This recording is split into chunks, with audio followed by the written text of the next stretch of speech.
기쁘고 또 교회를 이루신 모든 분 위에 하나님께서 주시는 은혜와 평강이 함께 하시기를 진심으로 축원합니다. 저희 교회는 10월 한 달 욥기 후반부와 전도 아가서를 매일 한 장씩 읽고 있습니다. 오늘 말씀 읽기 본문은 전도서 8장입니다. 누구보다도 지혜를 많이 소유했고 누구보다도 재물과 권력을 많이 소유했던 옛 신앙 선조로부터 지혜의 경륜의 말씀을 듣는 것입니다. 지난 주일날 받은 하나님의 말씀은 인생이 대단히 허무하구나, 이거다 싶어 확 잡았는데 손을 펴보니까 남는 것이 하나도 없구나. 솔로몬이 오죽했으면 바람을 잡는 것과 같도다, 그런 표현을 썼어요. 한 주간 지나가면서 인생은 불확실하구나, 사람의 머리에 총기가 있고 사람의 손에 힘이 있어서 계획을 하고 열심히 진행하는데 우리의 지혜도 부족할 뿐만 아니라 세상의 구조가 우리의 지혜를 수용하지 않기 때문에 인생의 모든 환경과 삶이 불확실함을 우리가 느끼는 것입니다. 오늘 8장의 말씀에 의하면 여기에 하나를 더 말씀하시면서 인생은, 세상은 모순으로 가득 차 있다, 이야기를 하는 것이죠. 오늘 말씀을 살피면서 모순으로 가득한 이 세상을 또 통해서 하나님이 성도로 하여금 어떤 자세를 구비하도록 하는가, 그리고 우리는 이 모순 같은 세상, 인생, 이 현실 속에서 어떤 자세를 겸비하며 살아야 되는가. 결론은 우리 전도서 핵심인 바로 하나님을 경외하는 것, 이게 전도자가 전도서를 내면서 핵심으로 우리에게 가르치는 그 말씀인 것입니다. 오늘 함께 나누게 될 첫 번째 내용은 모순, 이 땅은 모순으로 가득 차 있다, 이것을 솔로몬이 잡아낸 것입니다. 모순이란 말은 여러분 잘 아시죠? 이 말 단어가 생겨난 한자 뜻도 아실 것입니다. 중국 초나라 시대에 한 장사꾼이 한쪽에는 창을 한 무더기 놓고 장사하고 한쪽에는 방패를 한 무더기 놓고 장사를 했어요. 자기 물건들이 잘 팔리기 위해서 창을 확 잡고 이렇게 이야기하죠. 이 창으로 말씀드릴 것 같으면 어떤 것도 다 뚫을 수 있는 창입니다. 그러니까 사람들이 번개같이 몰려들어. 왜? 최고의 살상용 무기니까 그냥 사람들이 다 모여들죠. 그리고 조금 지나서 이 방패를 팔아먹어야 되니까 이 방패를 버쩍 들고 외치는 거죠. 이 방패로 말할 것 같으면 어떤 창도 뚫을 수 없는 천하무적의 방어용 무기입니다. 사람들이 또 이쪽으로 샥 몰리죠. 좀 이상하지 않아요? 창은 모든 거 다 뚫는다 그러고 방패는 모든 거 다 막아낸다 그러니까 한 노인이 옆에 있다가 들으면서 이게 이상한 거야. 그러니까 장사꾼에게 이야기를 하는 거죠. 그러면 당신이 가지고 있는 그 창으로 방패를 한번 던져보시라고. 장사꾼이 장사에 눈이 멀고 돈에 눈이 멀어서 말도 안 되는 이야기를 하는 거죠. 그때 그 사건을 두고 창 모자에 방패 순자를 써서 모순이라, 누구나 다 아는 이야기일 것입니다.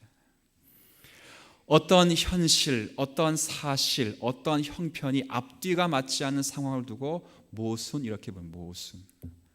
솔로몬은 그런 맞지 않는 앞뒤의 환경이 최소한 예수 믿는 사람이라면, 최소한 합리적으로 하나님 믿는 사람이라면 앞뒤가 맞아떨어져야 되는데 이 세상은 그런 합리성을 우리에게 주지 못한다, 그 이야기를 하고 있는 거예요. 인생은 모순 같다, 그 이야기를 하는 거지요. 자, 여기 모순을 가득한 세상 가운데 첫 번째 제시하는 이 카드가 바로 세상은 공평하지 않다, 그 말이에요. 세상에서 펼쳐진 일들을 솔로몬이 잘 묵상해서 내린 결론 가운데 하나가 9절입니다. 9절 말씀 한번 보세요. 내가 할 땐 솔로몬이 이 땅 가운데 행해지는 모든 일들을 다 보았다. 이런 사람 봤어요? 오지랖이 대단히 넓은 거지. 다 하는 거야, 다 하는 거. 모든 일을 다 마음에 두고 살폈다. 모르는 게 없는 사람이. 그 살핀 결론이 세상에 펼쳐진 일들은, 자, 그 다음 뭐라 되어 있냐면 사람이 사람을 주장하여 해롭게 하는 것이다. 야, 세상을 유심히 살피고 해 아래 상한 모든 일들 다 관찰하고 마음에 들며 살핀 결과가 뭐냐면 사람 위에 사람이 있어서 권력을 가진 사람이 권력을 없는 사람을 학대하는 세상 이로구나. 사람이 사람을 주장하여 해롭게 하는 것이 이 땅에 펼쳐진 일들의 형태로구나. 아주 요점을 잘 정리한 거죠. 표준 세번역에는 번역을 참 기가 막히게 했어요. 권력을 준 사람 따로 있고 고통을 당하는 사람이 따로 있도다. 그러니 이것도 헛되도다. 이게 이제 솔로몬이 세상의 모순으로 받는 거지요. 한 나라의 통치자가 되어서 그 나라를 하나님의 은혜와 혹은 보편적인 도덕심, 종교심으로 잘 섬겨야 될 민족의 지도자들이 자기 나라의 백성들을 노예로 삼고 자신의 정치 야욕만을 위하여 일삼는 그런 지도자가 우리가 흔히 많이 보는 거지. 멀리 있지 않고 바로 위에 수십 킬로만 올라가면 북쪽에 그런 자가 있는 거지. 수년 전 2011년도죠. 리비아를 떠들썩했던 리비아의 통치자 가다피를 아마 많이들 아실 가다피. 수십 년 동안 자신의 손아귀에 리비아를 꽉 쥐어놓고 흔들면서도 거기서 신음하고 배고프다가 밥 달라고, 목마르다가 물 달라고, 힘들다고 자유 달라고, 그런 사람들에게, 그런 도시에게 전투기하고 탱크를 보내가지고 도시 자체를 불바다로 만든 그 사람, 김일성도 하지 않은 짓, 김정일도 하지 않은 짓, 그런 짓거리를 일삼으면서 세계 가장 악한 통치자로 살아가는 그 사람, 하나님 역사 가운데 탁 하나님이 심판 가운데 쓸어 가셨죠. 야, 세상은 그런 거죠. 핵이라는 무기를 꽝꽝 붙잡고 자신의 야욕만을 붙잡고 모든 백성에게 당연히 돌아가야 할 그 권리들을, 무기를 일삼고 자신의 쾌락을 일삼는 북한의 김정은 같은 사람,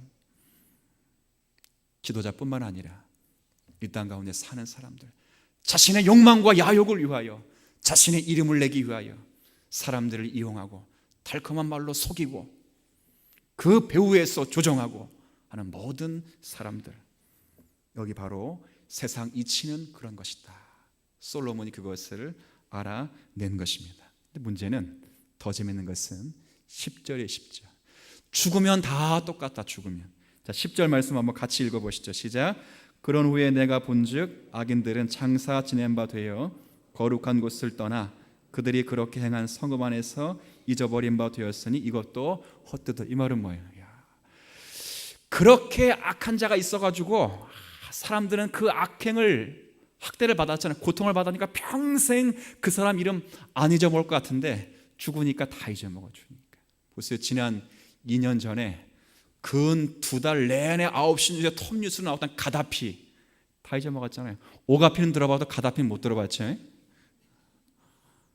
금방 있는 금방. 야, 이게 세상 이치로구나. 아무리 의롭고 선한 사람이 동네 가운데 있어도 일단 죽으면 이름이 남지 않는 거예요. 정승에 개가 죽으면 사람들이 몰리죠. 그러나 그 개주인 정승이 죽으면 사람들은 안 가는 게 이 시대의 이치라고. 야, 솔로몬이 보고 모순 이러구나. 모순. 그걸 보는 거예요. 전체 세상이 이런 구조로 되어 있다고 이야기를 하는 거죠. 절대 그 악한 놈 잊지 말아야지, 잊지 말아야. 딱 죽으면 선한 사람도 잊어버리고 악한 사람도 잊어버리고 그냥 역사 가운데 흩어지는, 세상은 이런 것이구나. 이게 솔로몬이 이야기를 하는 거예요. 여기에 한술 더 떠서 처지가 바뀐다. 그래요. 처지가. 14절 말씀 한번 또 읽어볼까요? 14절 시작. 세상에서 행해지는 헛된 일이 있나니 곧 악인들의 행위에 따라 벌을 받는 의인들이 있고 의인들의 행위에 따라 상을 받는 악인들도 있다는 것이라. 내가 이르노니 이것도 헛되도다. 악인들이 열심히 악한 일을 하는 거예요. 막 구렁텅이를 파놓고 막 그 악한 일 한 사람의 상은 악한 게 맞죠. 그런데 악한 일을 하는 사람의 상을 누가 받는다고요?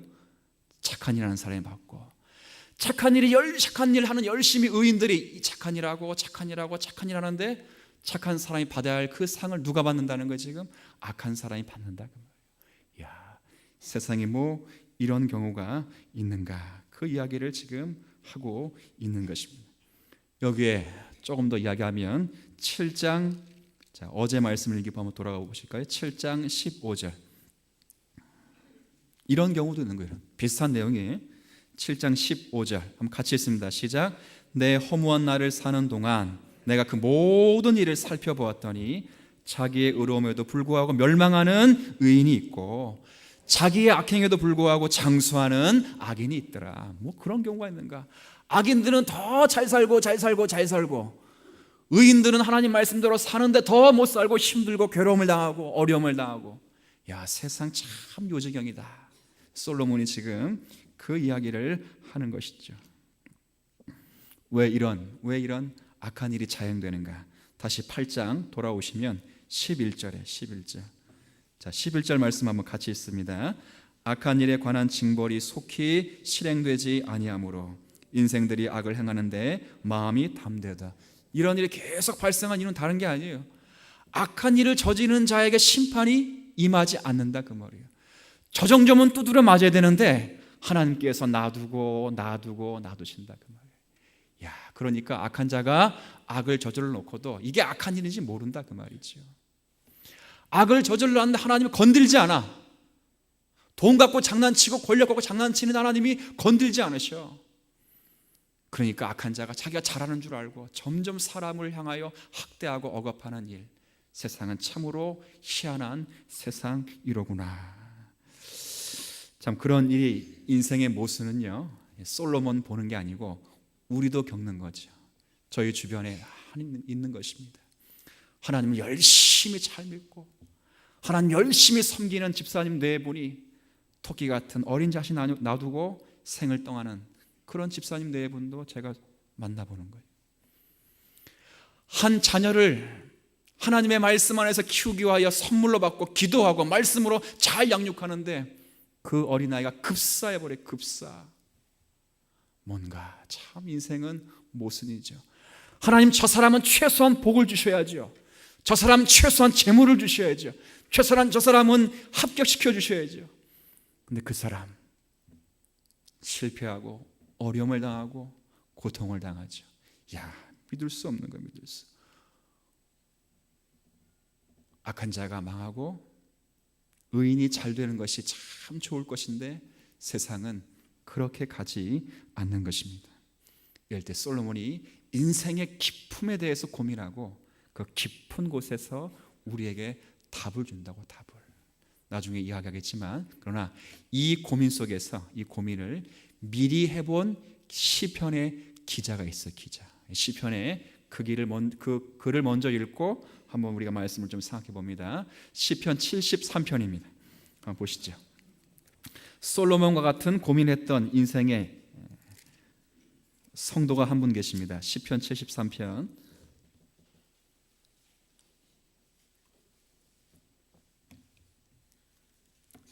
시편 73편 구약성경 854쪽. 전도서 8장은 책갈피를 해두시고 시편 73편으로 가시면 됩니다. 자, 제가 그냥 쭉 읽어 나갈 테니까 읽으면서 제가 설명을 할 테니까 눈으로 여러분 확인하시면 좋겠어요. 자, 2절 말씀. 얼마나 악인의 형통함이 하늘을 찌르고 있는데 2절 보시면, 자, 73편입니다. 73편 2절. 제가 한번 읽어볼게요. 보세요. 2절입니다. 나는 거의 넘어질 뻔하였고 나의 걸음이 미끄러질 뻔하였다. 이 말은 뭐예요? 시험 들었다. 시험. 내가 하나님 때문에 지금 시험 들었습니다. 세상을 모르면 모를까 세상을 살펴보고 세상의 모습 때문에, 현실 때문에, 하나님 때문에 지금 시험 들었습니다. 왜? 3절에 왜냐하면 내가 악인의 형통함을 보고 오만한 자를 질투하였습니다. 악인이 정말 잘 산다. 4절 그들은 이 땅 가운데 잘 살면 죽을 때는 고생이 있어야 되잖아요. 그렇죠? 그런데 죽을 때에도 뭐 없이 죽어요? 고통 없이 죽고 한 생에 살면서 그 손에 힘이 강건합니다. 말이 안 된다 그 말이에요. 7절에 살찜으로 그들의 눈이 솟아나며, 그냥 그들의 소득은, 보세요, 야, 이거 읽고 깜짝 놀라잖아요. 그들의 소득은 마음의 소원보다 더 많다는 거예요. 의인들은 마음으로 소원해도 없는데, 이 사람은 마음의 소원 이만큼 했는데 그거보다 더 많은 것들을 누리면서 악을 자행자지하는 이런 사람도 있다. 그렇게 기자가 이야기를 하는 거죠. 자, 그런데 그 사람들이 한둘이 아니에요. 전체 그냥 우주를, 마치 지구를 덮어 있는 듯이 많지요. 자, 10절, 8절, 9절. 그들은 능욕하며 악하게 말하며 높은 데서 거만하게 말하며, 9절입니다. 그들의 입은 하늘에 두고 그들의 혀는 땅에 두루 다니로다. 온 천지가 다 이런 식으로 되어 있다, 이렇게 말하죠. 자, 그러니까 얼마나 마음에 혼동이 생겼어요. 반면에 의인들은 여기 13절, 14절 같은 경우 보세요. 내가 내 마음을 깨끗하게 하며 내 손을 씻어 무죄하되 한 것이 실로 헛되도다. 악인들이 그렇게 사는데 나는 괜히 기도하면서 말씀 지키면서 그냥 거룩하게 살려고 애쓴 것 자체가 대단히 무의미하고 가치 없다. 하나님 앞에 시험 든 마음으로 이 이야기를 하는 거죠. 그러면서 14절 뭐라 말하는가? 나는 종일 뭘 당한다고요? 재난을 당한다. 이게 의인의 고백의 의배예요. 하나님, 온 세상이 이 모양 이 꼴입니까? 온 세상이 요정형입니까? 모순 같습니다. 악인들은 그렇게 잘 되는데 한 생에 하나님 섬기며 기도하며 말씀대로 살기를 다짐하는 나 같은 경우에는 한 생에 살며 재난을 당하고 아침마다 징벌을 받듯이 내 마음에 억누르는 이 아픔을 도저히 해결할 수 없습니다. 그래, 16절에 얼마나 마음이 이게 불안했으면 16절 보세요. 내가 어쩌면 이 영적인 이치를 알까요? 생각하였는데 오히려 영적인 이치를 알고자 하면 할수록 더 심한 뭐가 됐다고요? 고통이 됐다. 여기서 끝나면 재미가 없어요. 근데 시편 기자가 깨닫는 거예요. 무엇을 깨닫는가? 자, 17절 말씀 한번 같이 읽습니다. 시작. 하나님의 성소에 들어갈 때야 그들의 종말을 내가 깨달았나이다. 어디에 들어갈 때 종말을 깨달았다고요? 대단히 중요해요. 대단히. 자신의 머리로, 자신의 지혜로, 자신의 합리성으로 이 세상의 모순에 대해서, 난제에 대해서 해결해 보려고 해도 해결할 수 없고 더 마음에 상처가 되고 시험이 되는데, 그 문제를 가지고 누구에게 찾아가니까? 하나님 앞에 찾아가니까 모든 것이 싹 정리되었다, 그 말이죠. 신약식으로 말하면 모든 문제를 우리의 중보자 되시는 예수 그리스도 안에 가져갔더니 모든 문제가 싹 정리했어. 그럼 어떻게 정리되는가? 악인들이 죽는가? 그런 게 아니에요. 여기 18절부터 20절에 보면 주께서, 지금 악인들의 형통함을 두고 이렇게 표현합니다. 주께서 참으로 그들을 어떤 곳에 두었다고요? 이걸 악인들은 압니까 모릅니까? 모르죠. 그런데 그때 깨닫는 거야. 야, 악인들이 저렇게 잘 살고 잘 먹고 권력을 유지하고 사람들을 학대하는 거, 저들은 모르지만 하나님이 지금 어느 곳에 두었는가? 미끄러운 틀에 두신 것이로나. 그걸 깨닫죠. 그리고 그 다음 표현이 이런 말하는 거예요. 두시며 파멸에 던지실 것이다. 그리고 19절에 그들을 놀랄 정도로 그들이 전멸하게 될 것이다. 20절에는 주께서 깨신 후에 그들이 형상을 멸시하실 것이다. 다시 17절 마지막에 보면 그들의 종말을 내가 깨달았다. 그들의 최후 결말, 그들의 끝이 무엇인지를 하나님 안에서 보고 이 땅의 부조와 같은 이 시대, 인생의 모순 같은 시대에서 더 이상 낭망하지 않기로 결심하고 하나님의 어떠함을 본 거죠. 이 말은 다른 말이 아닙니다. 지금 시인과 솔로몬이 역사를 평가하는 거예요. 평가, 지혜를 가지고 역사를 평가하는데, 평가하는 자가 세상의 평가를 두고 최종적인 평가인 줄 착각하는 거예요. 그런데 이 시인과 솔로몬은 깨닫는 거죠. 이 세상이 악인이 잘 되고 의인이 못 되는 건 이것은 세상의 평가일 뿐, 이 세상의 평가일 뿐, 하늘의 평가도 아니고 최종적인 평가가 아니다. 최종적인 평가는 하나님이 가지고 계시고, 그 하나님의 최종적인 평가 때문에 그 악인의 결말에 대해서 우리는 알고 있다. 그 그 이야기를 하는 거죠. 여러분, 사도 바울께서요 디모데후서 4장에 이런 말씀을 남겼어요. 여러분 너무 잘 아시는 말씀일 텐데, 믿음으로 낳은 아들 디모데에게 편지를 쓴 것입니다.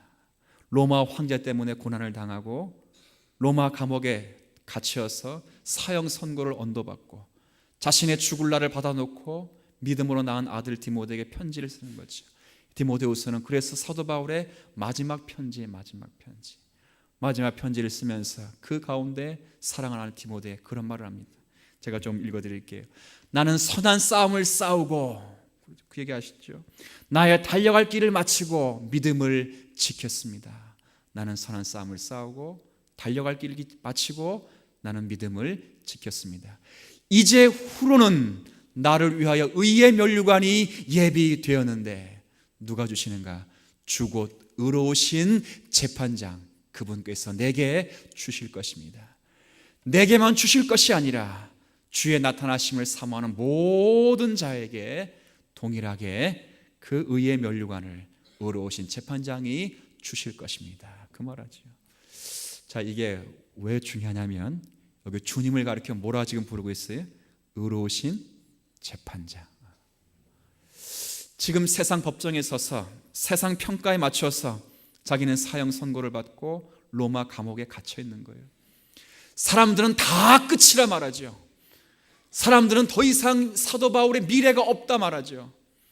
그러나 사도 바울은 눈을 들어 하늘을 보면서 영원한 하늘 아래 계신 그 주님께서 이 세상의 재판은 아무것도 아니요 무효요, 자기가 지금 차디찬 로마 감옥에 갇혀 있고 자기가 사방의 모든 것과 둘러싸임을 당할지라도 최종 평가는 의로우신 재판장이 나에게 의의 면류관을 주셨고 내게뿐 아니라 주를 나타나심을 사모하는 모든 자에게 의의 면류관을 주실 것이로다. 그 이야기를 하는 거예요. 성도 여러분, 무엇을 말씀하는 것입니까? 솔로몬이 이 이야기를 한 것입니다. 인생의 모순 같은 그 현실 속에서 모순으로 말미암아 하나님을 원망하지 말아라. 모순 같은 현실 때문에 좌절하지 말아라. 낙심하지 마라. 그게 끝이 아니니라. 우리의 최종적인 평가는 이 세상의 평가가 아니다. 이 세상의 물질적인 것이 아니라 이 세상에 주어지는 것들이 아니다.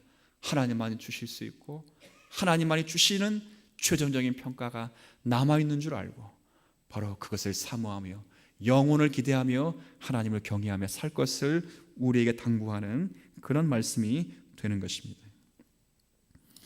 여기에 다시 본문으로 돌아오면 다시 한번 전도서 8장 말씀 한번 가보세요.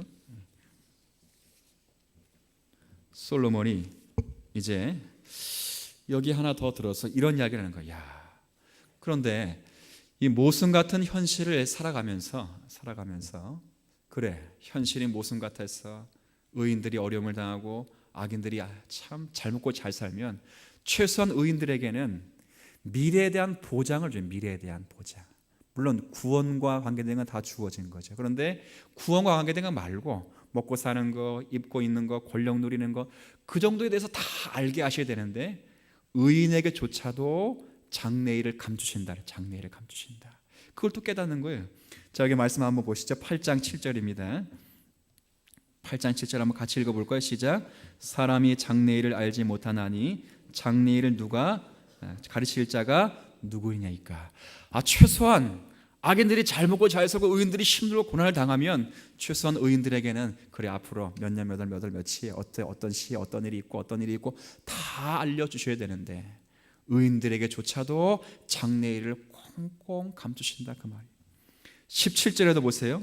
또 내가 하나님의 모든 행사를 다 살펴보았는데 해 아래에서 행해지는 일을 사람이 능히 알아낼 수 없도다. 없다 그 말이 없도다. 해 아래에서 행해지는 일을 사람이 능히 해낼 수 없도다. 알아낼 수 없도다. 사람이 아무리 애써 알아보려고 할지라도 능히 알지 못하나니. 자, 그 다음 편 같이 읽습니다. 비록 지혜자가 안오라 할지라도 능히 알아내지 못하리로다. 참 선견자가 있고 지혜자가 있어서 몇 년 몇 월 며칠 언제 우리 인생을 다 꿰뚫어 보듯이 보더라도 그건 다 뭐라는 거예요? 거짓말이라 거짓말. 알아낼 수 없다 그 말이에요. 믿는 사람들이 전보거나 용한 목사 찾아갈 이유가 있다 없다? 없어요. 절대 없다. 알아내면 희한한 거죠. 희한한 거죠. 7장 말씀 보면 더 자세하게 설명했어요. 장래일을 알 수 없다 이렇게 말합니다. 7장 14절. 자, 여러분이 많이 외우고 있는 말씀 가운데 하나입니다. 7장 14절 한번 같이 읽습니다. 시작. 형통한 날에는 기뻐하고 곤고한 날에는 되돌아보아라. 이 두 가지를 하나님이 병행하게 하사 사람이 그의 장래일을 능히 하려 알지 못하게 하셨느니라. 자, 결론부터 장래일을 사람이 헤아려 알 수 있다 없다? 없다. 어떤 일 두 가지를 놓고 사용하신다고? 하나는 형통하고 하나는 곤고한 것. 이 두 가지 사랑, 두 가지 것을 다 주고 인생들을 다스리시기 때문에 인생으로서는 의인일지라도 장래에 대해서 아무것도 알 수 없다 그렇게 말하는 거죠. 솔로몬이 그걸 깨닫는 거예요. 하나님이 살아계시고 성도들이 하나님 믿고 이 땅 가운데 살면 이 세상이 좀 바뀌어야죠. 우리 그런 꿈 많이 꾸잖아요. 기독교인들이 세상을 바꾸고 변화시키고. 제가 결론부터 할게요. 그런다고 세상은 바뀌지 않습니다. 반드시 기억하셔야 돼요. 지나친 꿈을 꾸는 거예요. 세상은 바뀌지 않아요. 단지 세상이 우리를 두려워할 뿐이에요. 두려워할 뿐. 여러분이 그렇게 살 때 세상이 여러분을 두려워할 뿐이지, 여러분이 그렇게 산다고 세상이 바뀌는 것은 아닌 거죠.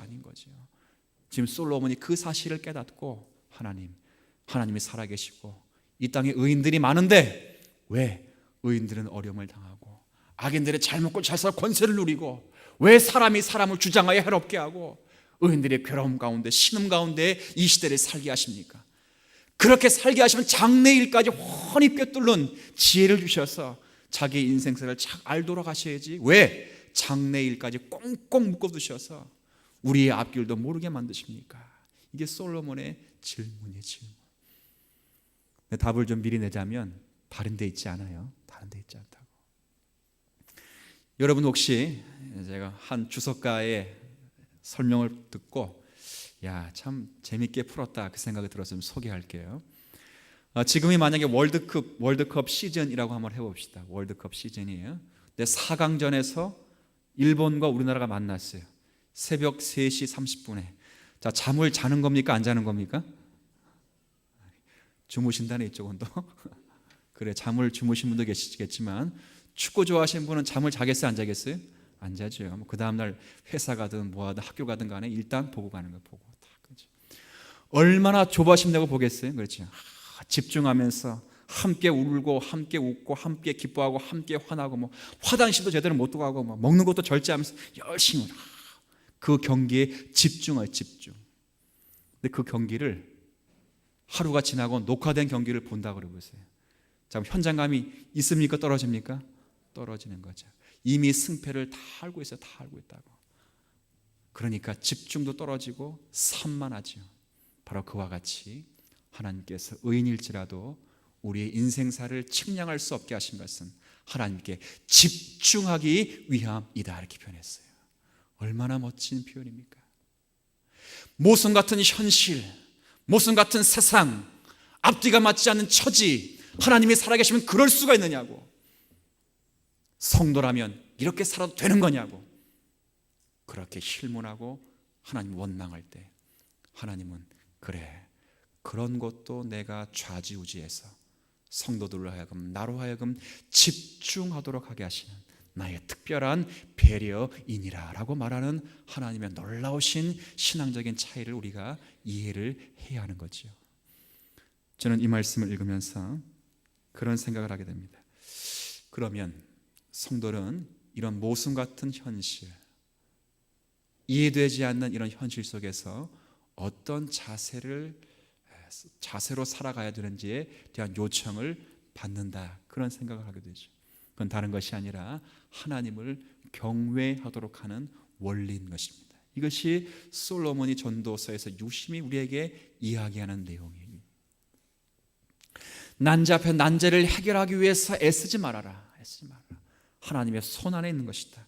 자, 내일 읽을 말씀 일기 본문 9장 1절 한번 보세요. 기가 막힌 표현이 있어요. 그게 기가 막힌 표현. 제가 읽어볼 테니까 9장 1절 한번 여러분 눈으로 확인하세요. 자, 이 모든 것을 내가 마음에 두고 이 모든 것을 내가 다 살펴보았다. 그런데 의인들이나 지혜자들이나 그들의 행위나 모두 다 하나님의 뭐에 있다고요? 이 모순 같은 현실, 모순 같은 인생, 모순 같은 세상, 불합리한 부조리 같은 이 세상, 이 모든 것 다 하나님이 없이 진행되는 일이 아니라 하나님께서 양손에 붙잡고 자기 백성을 위하여 하나님의 거룩한 일을 위하여 하나님 자신에게 집중하도록 하기 위하여 하나님이 손안에 두시고 사용하시는 하나님의 거룩한 작품이라 이렇게 말하지요. 솔로몬이 그럼 무엇을 말하는 겁니까?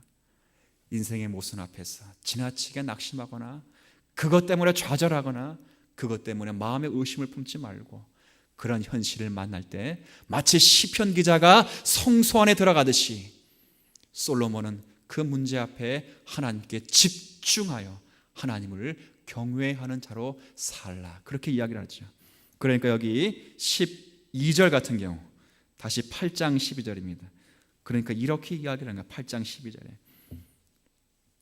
죄인은 8장 12절입니다. 죄인은 100번이나 악을 행하고도 장수하거니와 그 다음 편 그러나 나는 확신합니다. 나는 확실히 믿습니다. 자, 같이 읽습니다. 하나님을 경외하여 그를 경외하는 자들은 어떻게 된다고요? 잘 될 것이요. 나는 이 사실을 확신합니다. 비록 이 땅에서 못 먹고 못 입고 힘들고 어려울지라도 하나님을 끝까지 경외하고 이 일로 하나님에 집중하는 자들은 최종 평가에 있어서 하나님이 의의 상을 내리실 것입니다. 반면에 13절에 비록 그이들이 악인들이 이 땅에 잘 먹고 잘 살고 그들이 권세를 다 누리고 자신의 야욕을 품고 살지라도 13절 같이 있습니다. 시작.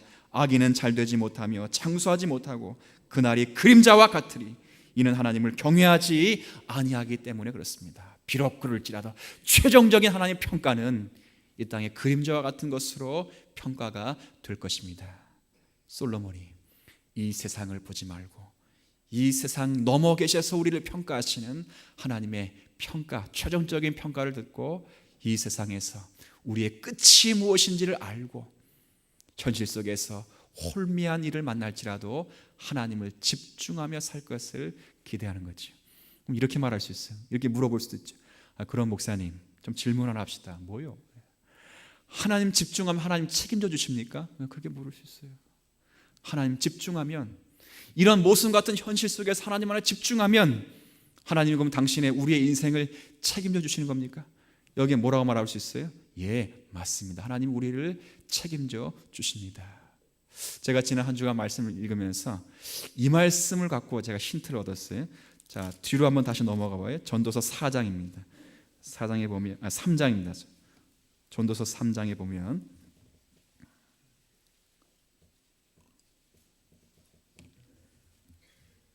(3장 11절에) 보면 아주 말씀 가운데 표현이 구체적으로 재미있는 표현이 있어요. 자, 한번 3장 11절 한번 같이 읽어볼까요? 시작. 하나님이 모든 것을 지으시되 때를 따라 아름답게 하셨고 또 사람들에게는 영혼을 사모하는 마음을 주셨느니라. 그러나 하나님이 하시는 일의 시종을 사람으로 측량할 수 없게 하셨도다. 이 앞부분에 보면 하나님이 모든 것을 지으시되 처음 지었다. 그리고 때를 따라 운행하신다. 세 번째는 어떻게 하신다고요?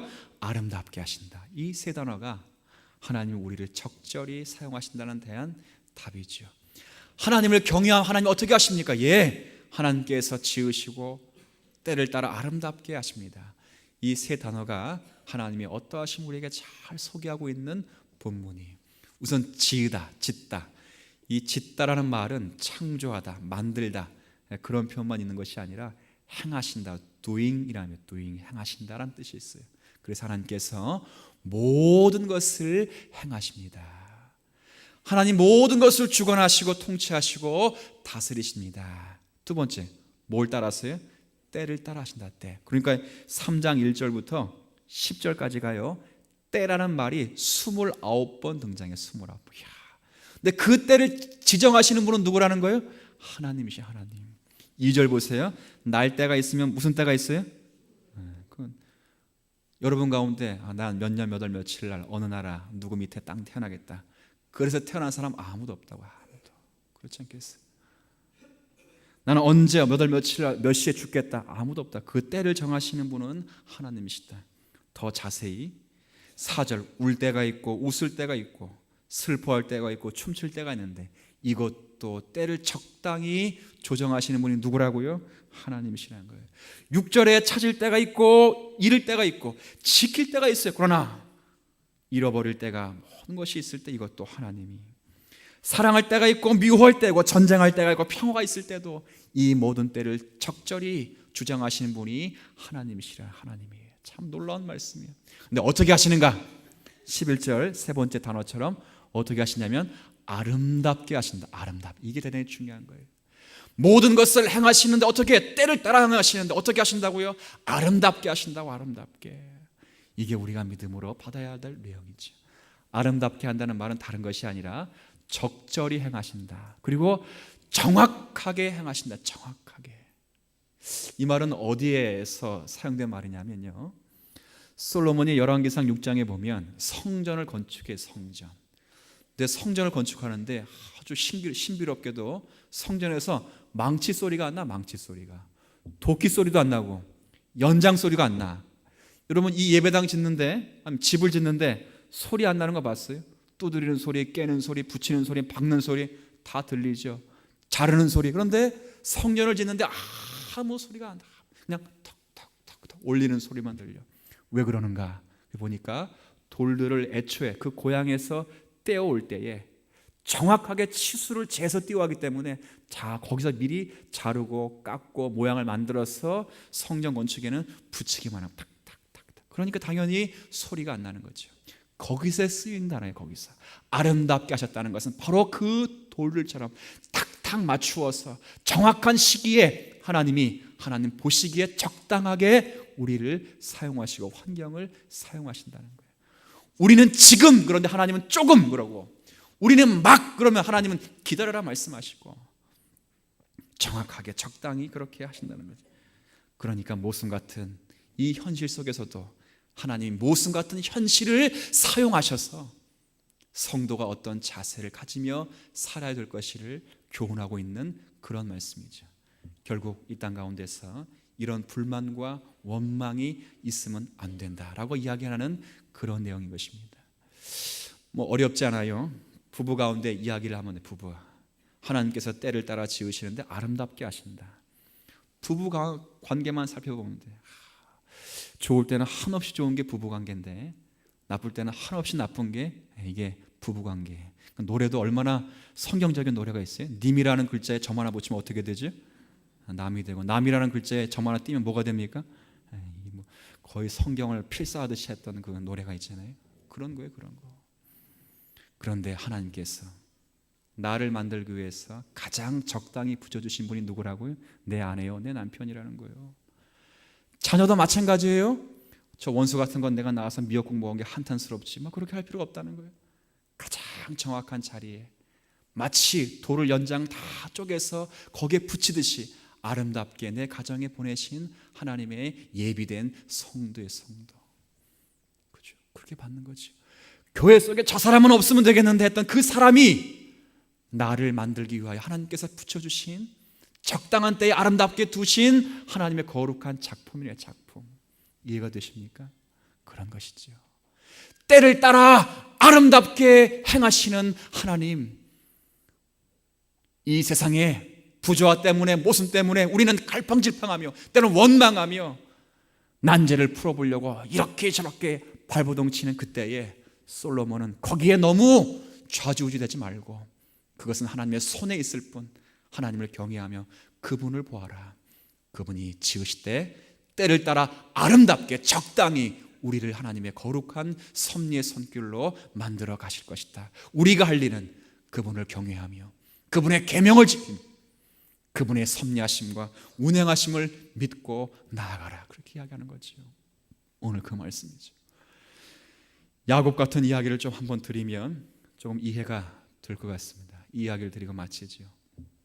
야곱은요, 인생 가운데 자신의 계획과 자신의 방법으로 자신을 산 사람이에요. 제가 말은 거창하게 표현했는데 결국 사기꾼이라 그 말이에요. 사기꾼. 여러분, 사람 이름 지어놓고 사람 태어났는데 그 아들의 이름을 너는 안 사기꾼 이렇게 이름 짓는 사람 봤어요? 그건 미련한 사람이죠. 근데 야곱의 이름은 이름 자체가 뭐라고요? 사기꾼, 사기꾼. 이름처럼 계속 사기만 치는 거야. 사기만 친다고, 사기만. 나는 가족을 대상으로 그렇게 사기친 사람 태어나서는 정말 거의 못 봤어요. 누구를 대상으로 사기치는가? 형을 대상으로 사기치고 아버지 대상으로 사기치고. 보세요. 형이 아버지를 기쁘시게 하기 위해서 저 들판에서 사냥을 하고 하죠. 사냥. 그리고 아버지를 기쁘게 하기 위해서 죽을 끓이려고 하는데 배가 너무 고파. 거기 싹 일부러 형이 에서가 오기 전에 이미 팥죽을 싹 끓여놓고 냄새를 일부러 솔솔 풀기고 있는 야곱. 에서가 너무 배고파가지고 먹고 싶거든. 그러니까 야, 한 입만 달라. 지금 되게 치사하지 않아요? 뺏어 먹으면 되지 뭐 한 입만 달라 그래. 그걸 한 입만 달라고.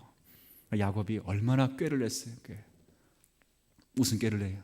그러면 형님이 가지고 있는 장자의 권을 내게 어떻게 해? 팔라. 내가 팥죽 한 그릇 당신에게 주겠습니다. 자, 누가 나쁜 놈입니까? 에서는 실제 이게 동생이 이런 마음이 있구나, 흑심이 있구나 이렇게 팔았을까요? 아니요, 장난이로구나. 그래. 농이겠지. 그러나 그걸 철저히 계획한 사람은 누구예요? 야곱이에요. 자, 그런 형제는 누가 나쁜 놈입니까? 야곱이 훨씬 나쁘지. 그런 사람이 야곱. 그런데 하나님은요, 야곱을 어떻게 만들어 가신가? 때를 따라 아름답게 만들어 가시고. 그때는 야곱도 몰라. 아무도 몰라. 뛰는 놈 위에 나는 놈이 있다는 말 들어봤어요? 야곱이 뛰는 사기꾼이라면 나는 사기꾼을 더 만나게 하시고, 사기꾼보다 훨씬 급수가 높은 사기꾼을 만나게 하시는데 그 사기꾼 이름은 뭐예요? 자기 삼촌인 라반이에요. 라반의 집에 가서 20년 동안 머슴살이하고 그렇게 돌아와요. 청춘을 다 바쳐서 노예 생활하다가 집으로 돌아오죠. 집으로 돌아오는 군에 형을 만나야 되니까 가슴에 억누르는, 그러나 거기서 하나님을 또 만나게 되는. 그리고 삼촌의 집에 가기 전에 원래는 베델이라는 곳에서 하나님 만났죠. 만나서 사닥다리의 꿈을 통해서 내가 너와 함께 하겠다 말씀하시고, 야곱은 돌베개를 삼는 그 자리를 단을 쌓고 내가 다시 돌아오면 베델로 돌아오겠습니다 라고 말은 하고 서운했지만 실제 형을 딱 만나고 나니까 모든 게 다 녹았어. 그러니까 하나님 만날 생각을 안 하는 거야. 생각을. 그리고 베델로 올라가긴커녕 세겜이라는 땅을 정착해서, 왜? 상업의 도시니까 한 생에 잘 먹고 잘 살아보려고 세겜의 땅을 딱 정착하고 있죠. 하나님께서 외동딸 디나를 희한한 일로 소동케 하고 그 딸이 강간당함을 통해서 그 가족의 일대 피바람이 불게 돼. 피바람. 어쩔 수 없이 뭐가 잘못된가 느끼고 세겜에서 옛적에 베델에서 하나님의 언약을 했던 것을 내가 잊었구나. 그리고 베델로 올라가게 되죠. 가장 사랑하는 요셉을 잃게 되고 그 기근 가운데 어려움을 당하게 되고 애굽까지 포로로, 마치 포로 생활처럼 끌려와서 어쩔 수 없이 오랜 세월을 살게 될 거예요. 그때 바로 왕 앞에 섰던 유명한 말이 있습니다. 내가 험악한 세월을 보냈나이다. 한 생에 살면서 험악한 세월을 보냈다고 하나님 앞에서, 그것도 다른 나라 왕 앞에서 이야기할 사람이 누가 있을까? 그리고 자신의 유언을 하면서 자기 자녀들 가운데 요셉을 축복할 때 그런 말 하죠. 요셉에게 네 아버지는, 그러니까 자기 자신을 가리켜 자기 자신, 나는 내 손자보다 많은 축복을 받았다. 나의 아버지 이삭보다도 나의 할아버지 아브라함보다도 나는 더 많은 축복을 받았다 그랬어요. 이것과 똑같아요. 부모님 속 많이 썩힌 자녀들이 부모님 마음 잘합니까? 모릅니까? 더 잘 알아요. 더 잘한다. 똑같아요. 그런 모양이에요. 하나님 마음을 많이 속상하게 했는데 결국 그 일로 인하여 하나님의 은혜를, 하나님의 어떠하심을 많이 경험해 봤습니다.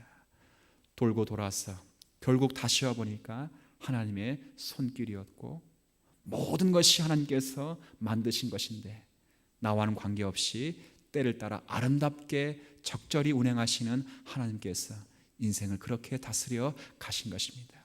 나의 생애는 이제 하나님밖에 없고, 나의 생애는 주님밖에 없고, 나의 생애는 주님 안에서만 의미가 있습니다. 그리고 바로 왕을 축복하는 거예요. 지가 뭔데, 자기가 뭔데, 전 세계 가장 강력한 나라의 왕인, 총수인, 황제인, 신인 바로에게 손을 얹고 안수하려고 하는 이 야곱, 대단한 거예요. 대단한. 누가 그렇게 만든 겁니까? 하나님께서. 그 하나님이 인생의 모순 같은 현실을 살아갈지라도 저와 여러분을 붙들고 저와 여러분들을 때를 따라 지으시되 아름답게 적당히 적절히 우리를 만드시고 행하시는 분이심을 믿어 의심치 않는 성도가 되기를 진심으로 기원하는 것입니다. 그분입니다. 그런 인생 가운데 모순 같은 현실 때문에 일희일비하지 않고 좌절하지 않고 그 현실 속에서 현실을 넘어 계시는 하나님만을 경외하며 그분을 섬기며 그분 앞에 우리의 마음을 들여 몸을 들여 나아가는 우리 모든 성도 되기를 진심으로 축원합니다. 하나님, 지혜를 가진 자가